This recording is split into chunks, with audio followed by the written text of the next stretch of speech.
Difícil, né? A Bruna sempre foi uma criança muito ativa,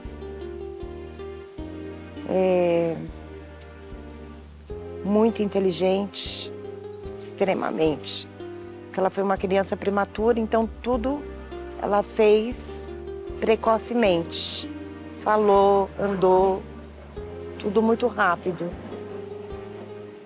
E, assim, aparentemente, não se notava nenhum, assim, na infância, nenhuma situação preocupante. O que veio preocupar a gente foi quando ela estava com 14 anos e ela teve internada por 3 meses com diagnóstico de bipolaridade. Aí, a partir daí, os médicos falaram que se ela não tivesse um acompanhamento, isso só tendia a piorar. Na verdade, a gente, quando criança, a Bruna já tinha o quê? Uns 12 anos. Ela já começava a falar que ela não passaria dos 18. Ela falava muito nova isso, que ela tinha essa convicção, essa certeza que ela não iria passar dos 18. E eu falava, por quê, Bruna? Mas ela nunca chegou a responder. Acho que com 15 anos ela fez a primeira tentativa de suicídio. E aí ela vinha tentando, algum problema que aparecia, ou ela tinha essa bipolaridade, né? Esse humor que muda. Então um dia a Bruna estava bem, ótima, se arrumava, linda, maravilhosa, passava maquiagem, se achava a pessoa mais amada do mundo e linda. No outro ela já estava lá com moletom, ninguém gosta de mim, ninguém me ama. Ela tinha muito isso, a troca de humor era muito frequente, desde nova, muito nova mesmo. Da minha mãe comprar uma camiseta para as duas, porque a gente tem diferença de 1 ano e 5 meses. Então a gente se acompanhou ali, quase gêmeas, tanto que muita gente falava, vocês são gêmeas, gêmeas. E minha mãe vestia a gente igual. Normalmente ela comprava uma camiseta preta para uma azul para outra, uma rosa e uma laranja. Aí minha mãe dava. Quando ela colocava, ela falava, você comprou a cor mais bonita para Amanda. Porque nada estava bom para ela, ela sempre se diminuía muito. Ela se sentia muito para baixo, mesmo a gente colocando ela para o alto, porque a Bruna ela sempre foi muito linda. Ela é muito linda, fotogênica, ela tinha um sorriso assim. E ela conseguia conquistar as pessoas que estavam à volta dela, assim, muito fácil.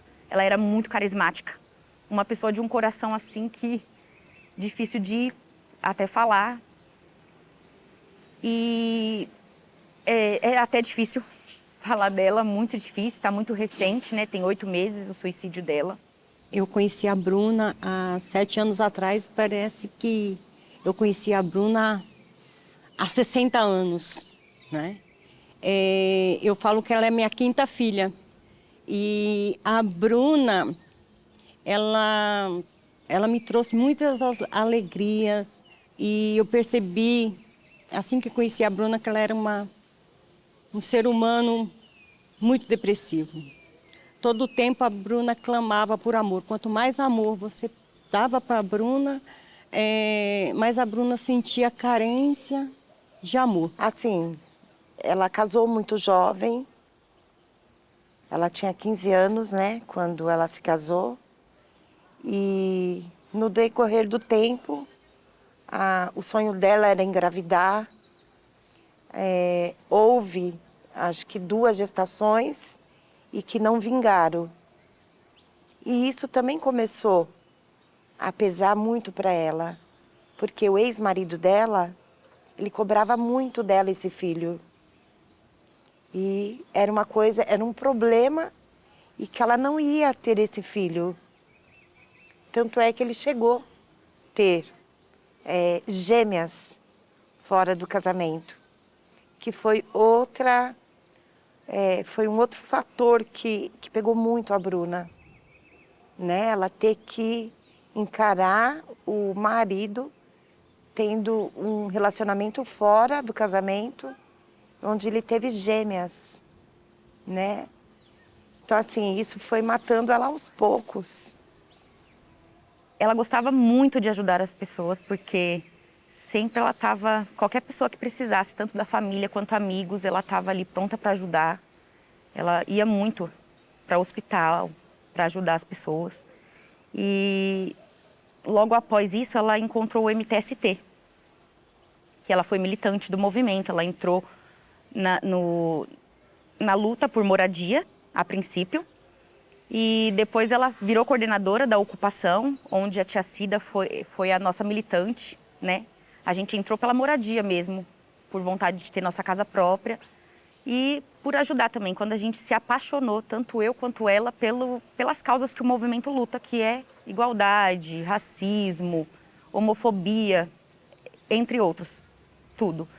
E aí, ela era uma ótima militante, falava muito bem. Quando ela encontrou o movimento, assim, a gente notava que a Bruna parece que tinha encontrado algo que estava fazendo bem a ela. Que, por sua vez, por ser uma pessoa que estava sempre ajudando o próximo, e o próximo, quando fala-se próximo, não é próximo conhecido, podia ser um passante. Estava ali a Bruna ajudando, né? Então, o movimento, ele trouxe essa condição dela estar sempre podendo ajudar. Só que depois ela falava para mim, mãe, eu ajudo a todos, mas eu não tenho quem me ajude. Então, era uma cobrança dela. E eu falava, filha, senta, conversa. E assim, ela não conseguia. Ela queria essa ajuda, mas ela não se colocava, né? Então, assim, era bem difícil. A princípio, ela sempre teve essa predisposição a não querer viver.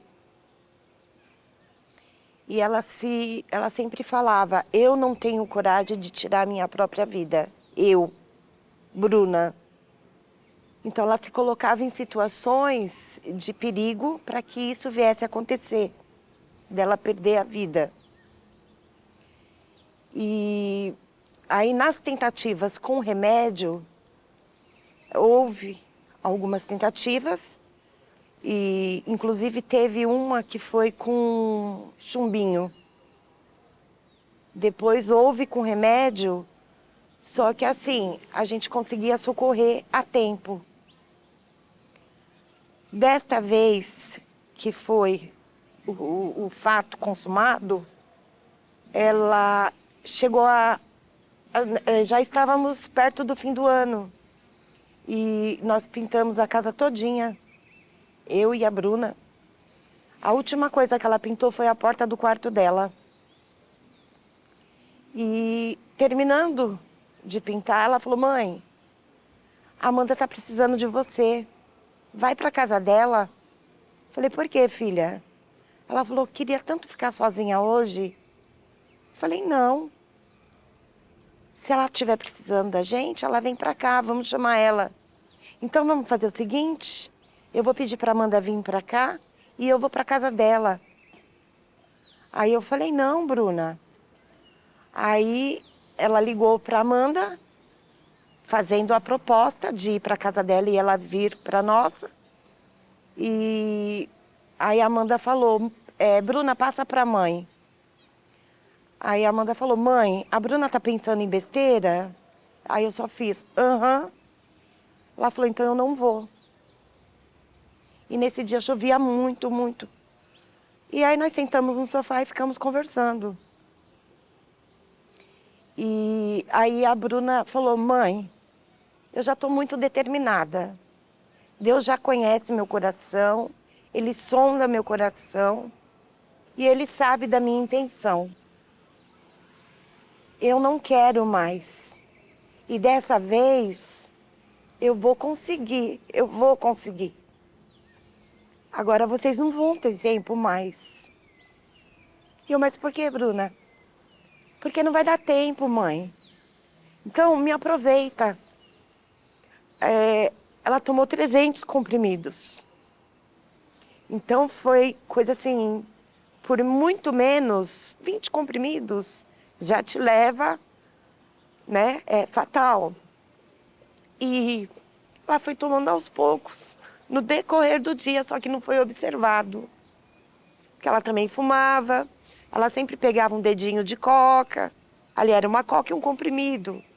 E assim, a gente não foi percebendo. Quando veio à tona, que ela percebeu que o negócio já estava pegando, foi quando ela resolveu se abrir. E aí veio me pedindo coisas do tipo, olha, amanhã é o meu velório, eu quero ser sepultada com essa roupa. Eu quero que você arrume 2 pessoas para cantarem no meu velório. E foi separando coisas, né? E aí foi quando a Amanda chegou, mas até aí eu já estava passando mal. Aí eu pedi, Amanda, filha, não deixa a Bruna sozinha. Eu preciso deitar. Eu estava com a pressão muito alta, né? Me mediquei e fui deitar. E aí foi quando ela ficou com a Bruna. Esse dia ela me ligou pedindo para ir para minha casa, né? E eu já sabia, porque como ela tinha várias crises, então eu entendi o que ela estava querendo, o que estava em mente. Então, estava muita chuva, mesmo assim eu fui para casa da minha mãe, onde ela estava morando com a minha mãe. E aí fiquei o tempo todo com ela, minha mãe foi deitar, eu falei até para minha mãe, fique em paz, pode deitar, eu vou olhar a Bruna, ela não vai fazer nada de errado, porque minha mãe já estava com a pressão muito alta. E aí a gente começou a conversar, e aí tudo que a Bruna falava era no sentido de eu fiz muito erro, eu cometi muitos erros na minha vida e não dá mais tempo. E eu falava, Bruna, você só tem 28 anos. Meu pai entrou na faculdade com a sua idade. Hoje meu pai é professor de português e inglês, formado. Então dá tempo pro que a gente quiser, entendeu? Eu falava isso pra Bruna. E mesmo assim ela falava, mas eu cometi erros, eu sou um peso na vida das pessoas, da família. E tudo que eu ia tentando conversar com ela, Bruna, não é assim e tal. Aí ela falava, vem aqui me dá um abraço, é o último abraço, irmã. Né? Não fala para os seus filhos que não deixa nunca eles esquecer de mim. E aí ela falava como que queria que fosse o enterro, o sepultamento dela. Deixou mensagem para algumas pessoas que ela gostava muito. Todas as mensagens que ela deixava era de despedida. E conversou bastante comigo. E isso ela ia tomando remédio sem eu perceber. Tanto que eu me sinto muito culpada hoje, porque eu me cobro muito. Eu acho que todos, não somente eu, quanto a família, amigos, cada um contribui um pouco para esse suicídio. Assim eu acredito. Por conta de a gente poder ouvir mais, porque o suicida, ele precisa falar. O suicida, ele não vai fazer algo que não machuque muito ele. Para ele chegar a querer, vou, né, tirar a minha própria vida, eu tenho que estar com uma dor muito grande, profunda. E então eu entendo que ela estava com uma dor muito profunda e eu não conseguia ajudar ela. Então hoje eu penso dessa maneira, o que eu puder para fazer com as pessoas que precisam, né, ser ouvida, eu tô aqui, eu vou fazer o máximo que eu puder, porque todas as vidas importam. E é muito triste você perder alguém dessa maneira, né? Não é uma doença que acaba... A gente nunca tá preparado para a morte. Porém, ela tinha uma vida pela frente, 28 anos, um ano mais velha que eu. Ela não tinha filho, que ela não podia ter filho, que também agravou muito nesse problema dela. Porém, a Bruna era incrível. É a minha única irmã, a gente brigava muito, brincava muito. Era uma pela outra a vida inteira. Tanto que eu fico me perguntando como eu vou viver sem ela. É muito difícil. Por quê? Para quem morre, acaba ali. Mas a família continua. Então, para as pessoas que têm esse problema, a melhor opção é falar. Falar o que está sentindo. E quando eu tive a paralisia facial, por conta desse nervoso, de segurar e prender todo esse luto, né? Ficar vivenciando ele sozinha. E aí depois eu fui tentando entender que eu também precisava de ajuda, que eu estava num estágio de uma depressão, né? Uma ansiedade por conta disso. Então hoje eu faço acompanhamento, eu tomo os remédios, porque eu aceitei, porque na verdade os remédios foi a causa da morte da minha irmã. Então para mim era muito difícil associar isso, eu ter que fazer um tratamento com remédios que acabou com a vida da minha irmã. Porém, eu sei que eu preciso, então a gente tem que tentar buscar força, ajuda da família, amigos, que é muito importante nesses momentos, e falar, tentar desabafar com as pessoas, porque o suicida, hoje que eu tenho uma irmã que se suicidou, então eu pesquiso muito. No Brasil morre 34 pessoas por dia por suicídio. É uma quantidade muito grande, absurda. Hoje mesmo eu estava vindo, tem muita gente que não sabe nem o que é o Setembro Amarelo, que é a prevenção do suicídio. Então, o que eu puder fazer, eu estou disposta para ajudar as pessoas, para ouvir, sabe? Porque eu passei por estou passando ainda e vai permanecer pro resto da minha vida, porque é muito difícil você perder alguém por suicídio.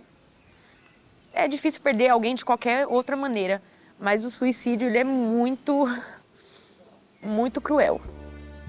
A gente se culpa mesmo, mas eu acredito que não cabe a culpa, não cabe.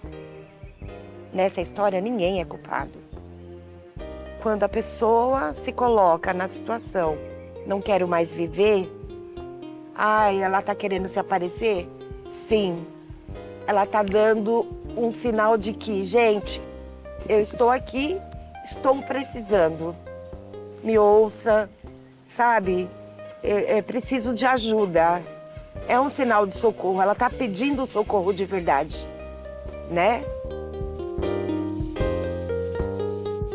No depoimento dessas 3 mulheres, elas formam uma imagem de colcha de retalhos, né? E o interessante de uma colcha de retalhos é que não são imagens idênticas, né? São imagens distintas, mas que juntas formam um grande corpo de imagem, né? Esse imaginário me fez lembrar o filme Helena, da Petra Costa.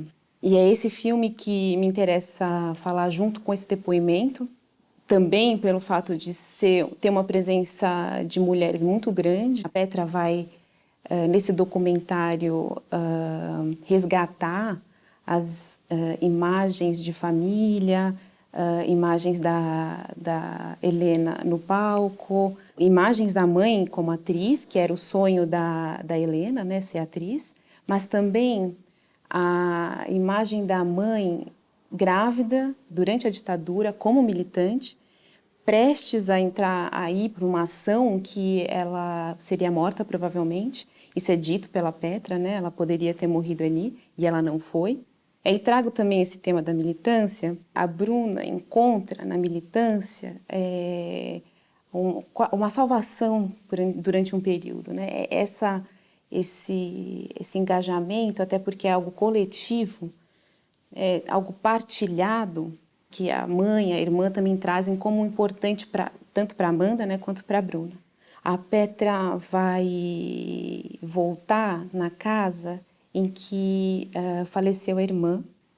Aí, em determinado momento, a mãe vai lembrar de como estava prostrada a filha, né? A filha quase morta. Ela pediu socorro, as pessoas não queriam levar a filha antes da ambulância chegar. E aí, quando ela chega também no hospital, o socorro não vem.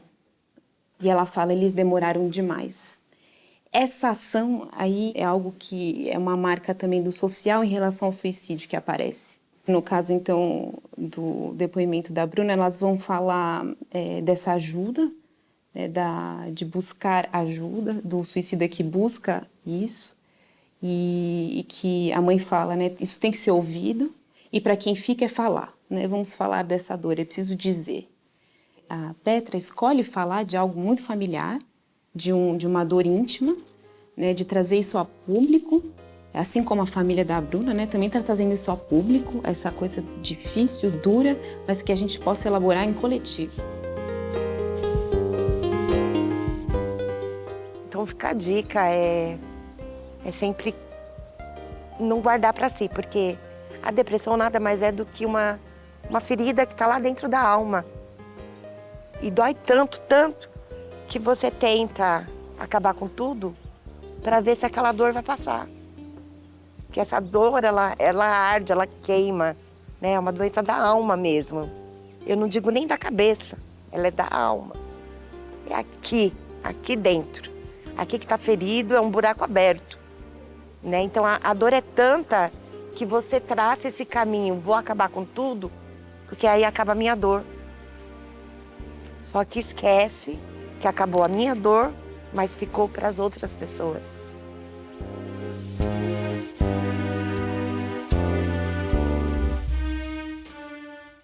Porque a dor de uma pessoa que perde um filho é incomensurável.